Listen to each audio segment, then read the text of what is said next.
Some just count tanks. Others steal blueprints for nuclear bombs.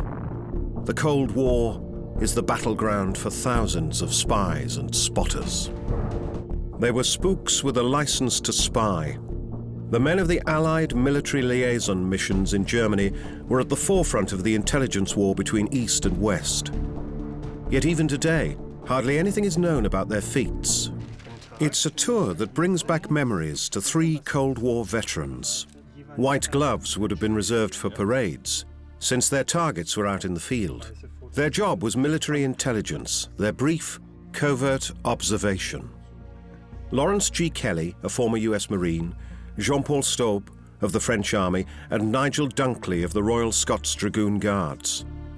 They're browsing through dossiers that were once top secret. The threat posed by Soviet military power is precisely documented in the old files.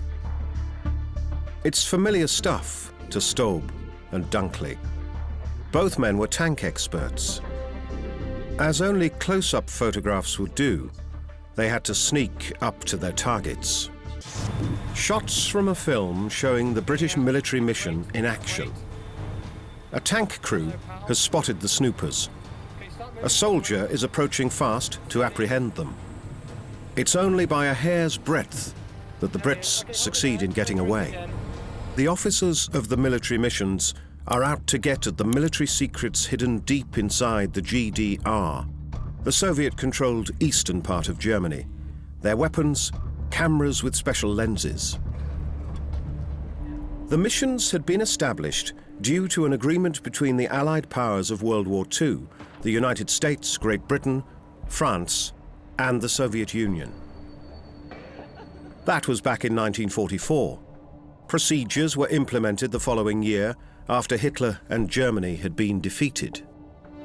The intention had not been to create an intelligence apparatus, but to use the missions as relays between the supreme commands in occupied Germany.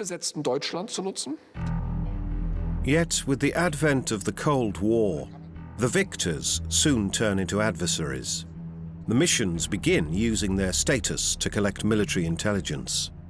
The Western Allies make forays into the former Soviet zone, now the GDR, the German Democratic Republic, while their Russian counterparts roam the newly founded Federal Republic. Since their official duty is still to liaise between the occupation powers, the members of the missions enjoy special privileges. They had the same status as diplomatic couriers. Otherwise, they had complete diplomatic immunity. You cannot search them, you cannot detain them, so many things. And they had free travel possibilities throughout the country. So, Americans, Britons, and Frenchmen, each accredited by the Supreme Command of the Soviet Army, are entitled to regular forays into East Germany. The Western missions are based in Potsdam, near Berlin. 63 of their members are officially listed for the so-called tours under diplomatic status. The Soviets set up their respective camps in the former American, British, and French zones of occupation in Western Germany. Both sides soon make use of their diplomats in field dress to systematically spy on the other side. Their observations are a welcome addition to the output of classical espionage.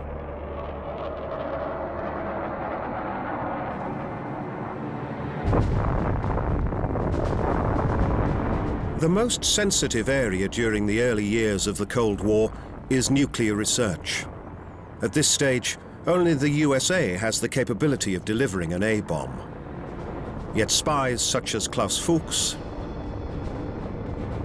Julius and Ethel Rosenberg, or Rudolf Abel are risking their lives enabling the USSR to become a nuclear power.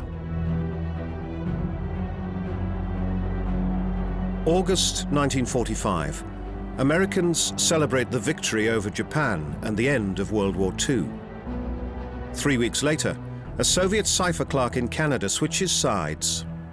When they debrief him, Western counterintelligence experts are alarmed.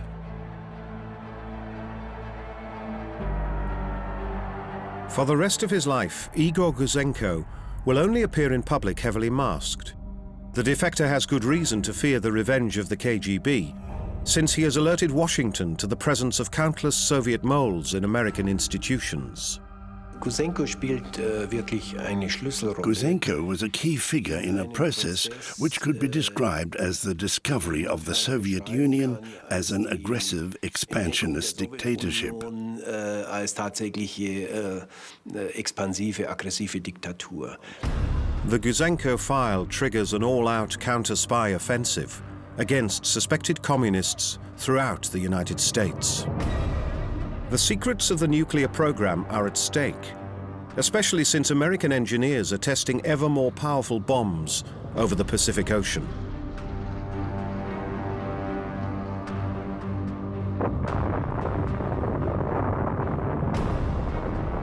Possession of the A-bomb is crucial for the balance of power during the Cold War. As long as the United States is the sole nuclear power, its position is nearly unchallengeable. From the American perspective, it's a state of affairs best kept that way as long as possible. In 1950, the FBI exposes a spy ring centered around Julius and Ethel Rosenberg. The couple had passed secret information about the American nuclear program on to the Soviet Union.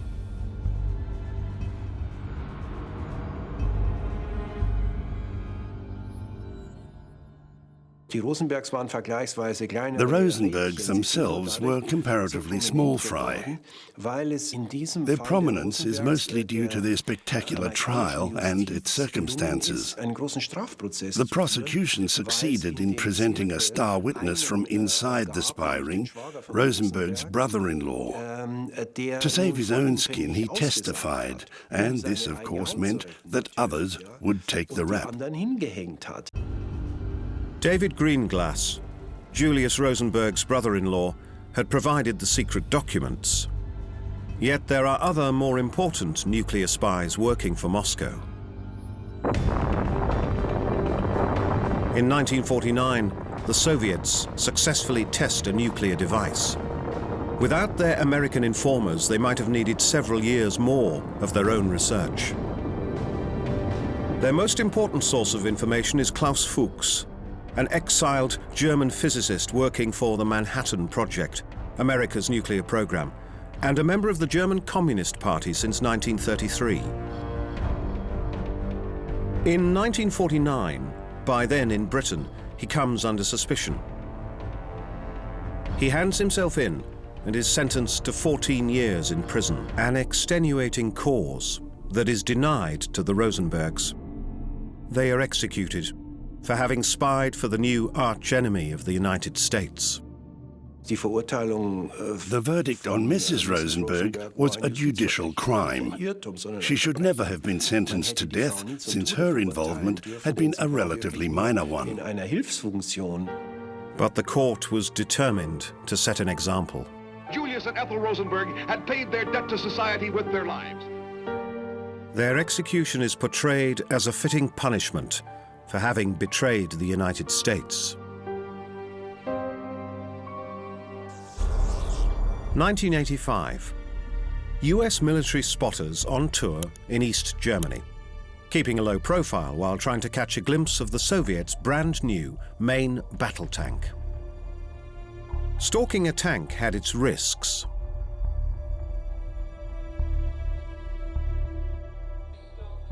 Watching videos from the 80s, military mission veterans Dunkley, Kelly and Stobe recall what it was like to sneak up on their prey.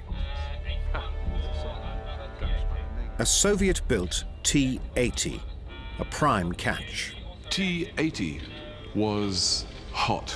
T-80 was the brand new tank, and it was the pride and joy of the Soviets at the time.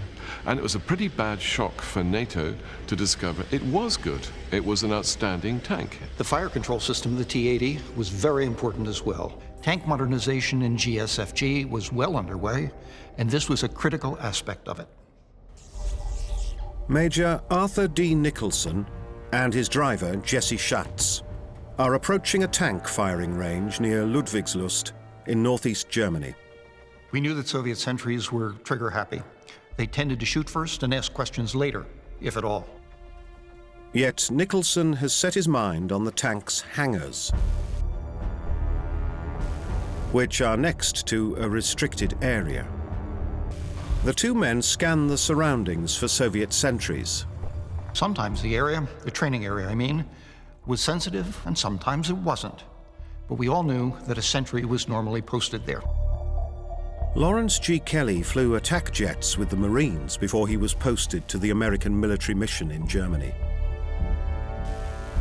By 1985, Kelly is second in command.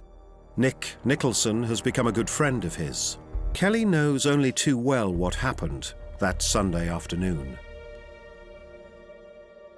4 months earlier, a tour of the French military mission had come under fire near those very hangars. Nicholson isn't in the least deterred by the accident. Quite the contrary. Possibly that could have indicated that something important really was there, and I'm certain that Nicholson considered that point. Hardly recognizable under its tarpaulin, a T-80. To a military spotter, a first shot is like a trophy. The Soviets had begun to deploy their most modern tank in the southern parts of East Germany. By 1985, there are rumors of its presence in the north, but there is no proof yet. NATO's headquarters want just that, visual evidence. Nicholson probably hopes to find it right here, near Ludwigslust. Nicholson and Schatz do not detect any sentries around, but there is one, a bit further off in the bushes. Nicholson advances to reconnoiter the area behind the hangars. Whatever he may have seen there, he decides to retreat. But the sentry had indeed seen the tour, and relatively early, and he reported that fact to the guard officer over a system like a field telephone. Missia, he said, a mission tour is in the area. And the guard officer asked, well, where is it now? And the sentry replied, it's gone. To which the guard officer answered, well, when it comes back, you know what to do. Nicholson and Schatz do indeed return, but the sentry doesn't know how to proceed in accordance with standing orders. And even if he does, he doesn't adhere to the rules. He watches on as Nicholson gets out of the car again. Then things get out of hand. Come back! Shots ring out. Nicholson is hit by a bullet. The sentry holds Schatz at gunpoint, keeping him from administering first aid. When a physician arrives an hour later, Nicholson is already dead. Schatz detected the sentry at essentially the same instant with the first shot, and he ducked. The shot whizzed narrowly over his head. Either the second or the third shot hit Nicholson's center of mass, below the heart and somewhat inside the rib cage. Sergei Savchenko remembers the events well. In March 1985, he is stationed in Wunsdorf, the seat of the Soviet Supreme Command in East Germany. He's an interpreter with the section dealing with the Western military missions. It soon becomes obvious that procedures have been gravely mishandled. And not only by the sentry. If you put a sentry with a weapon, with ammunition, anywhere, according to the Russian regulations, it has to be a post. And this post has to be clearly marked on the ground, on the terrain. There has to be a fence or a barbed wire. There were no signs, there was no fence, there was no nothing. And the sentry was nowhere to be seen. Jesse Schatz is kept in the car for 6 hours. That is how long it takes Lawrence Kelly and his boss, Colonel Lajoie, to reach the site. Only to be confronted by Soviet officers with allegations that the Americans alone are responsible for what has happened. The argumentation became incandescent, with extraordinarily sharp accusations and the tension mounted continuously. The Soviets initially demanded to detain and interrogate Schatz. Nicholson's body was transported back to a Soviet morgue in Potsdam in a Soviet ambulance, and I escorted him. Colonel Ajoy had given me the mission of ensuring that Nicholson's body was accorded the proper respect. The death of Major Nicholson turns into a major incident. His coffin is transported back to the United States, observing full military honors. Nicholson is survived by his wife and their only child. The government pays its respects to him as a fallen hero.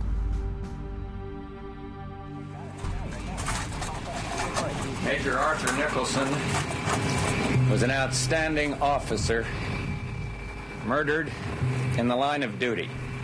3 years will pass until the Soviet authorities half-heartedly acknowledge their responsibility for the shooting of an American officer in peacetime. I said to myself, why cannot we admit that the soldier was not the best soldier in the Soviet army? If we admit that, then we can say to the Americans, we're sorry it happened, but it happened because we had a bad soldier and because we had an inadequately organized post. That's it. It will not affect the relations between our countries, because in any army you can find a bad soldier. North of Magdeburg, a museum of Soviet trucks and other military hardware. Nigel Dunkley, Jean-Paul Staub, and Lawrence G. Kelly close up with their former objectives. Among them, the redoubtable air-to-ground missiles of the SA-6 series. On the grounds of the former Soviet barracks, the three Cold War veterans look on with professional nostalgia as the curator unpacks the once closely guarded components.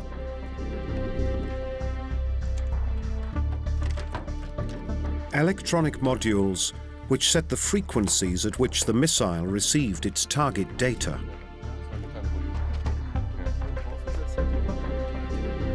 Well, we would have been very happy to bring that back to Berlin. Devices like these were of prime interest to NATO experts.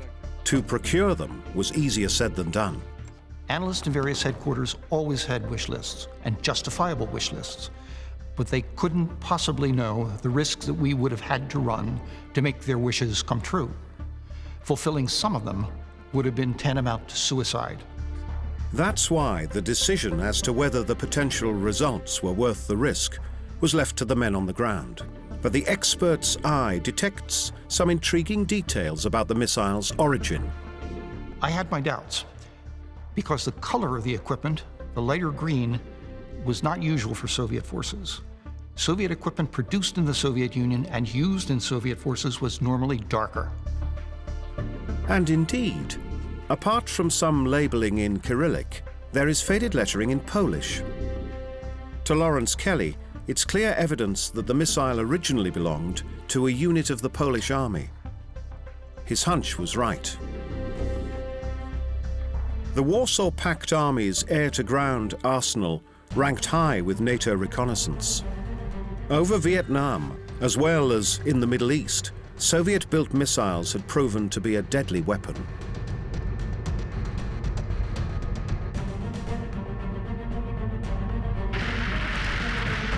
Electronic countermeasures may enhance the pilot's chance of survival.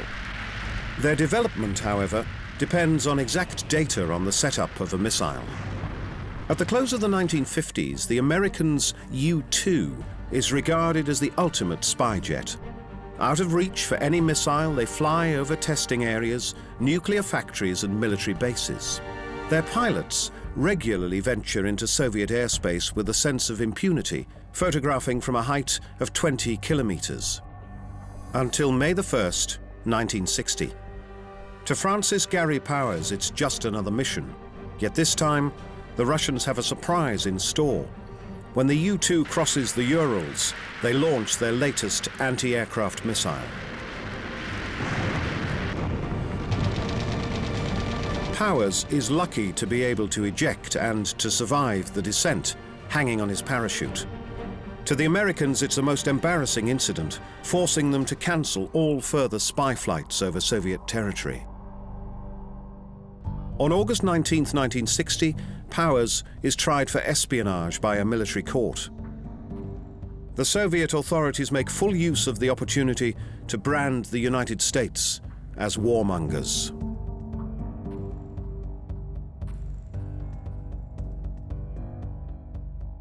Powers is sentenced to 10 years in prison. 3 years later, another trial in Moscow, this time in the dock, Oleg Penkovsky, a high-ranking officer of the GRU, the Soviet Military Intelligence Service. He had switched sides and betrayed information about Moscow's nuclear potential, which had been cause for deep-seated fears in the West for more than a decade. Penkovsky had access to highly sensitive material, but most notably about the development of missiles and their intended deployment. To the Americans, this was, of course, of the utmost importance. The cause of Penkovsky's treason? He had felt slighted by his superiors. Penkovsky, by then a colonel, was expecting his promotion to general. He had had a fine career, but suddenly found himself at a dead end after a security check had revealed that his father had been a general in the Tsar's army. In 1960, Penkovsky contacts the other side and delivers detailed insights into Moscow's military arsenal. Types of missiles, their range and numbers, plus information about the air defense system which blew the U-2 out of the sky. Penkovsky also warns of Soviet Premier Nikita Khrushchev's aggressive nuclear policy. 2 years later, U-2 planes spot Soviet nuclear missiles in Cuba.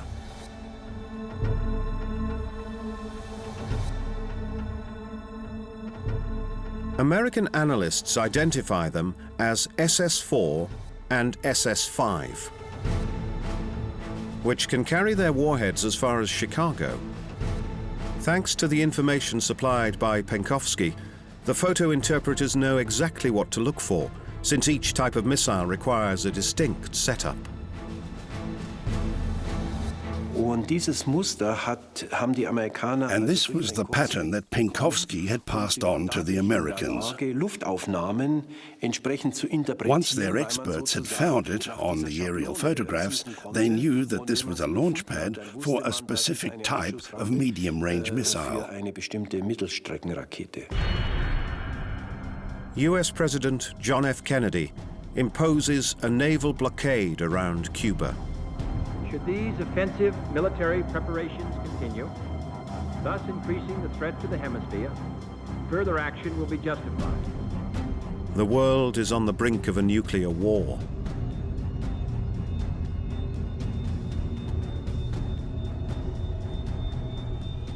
Skillful diplomacy and a good deal of sheer luck avert a nuclear apocalypse. Penkovsky is arrested a few days prior to the Cuban Missile Crisis, tried, and sentenced to death as a traitor.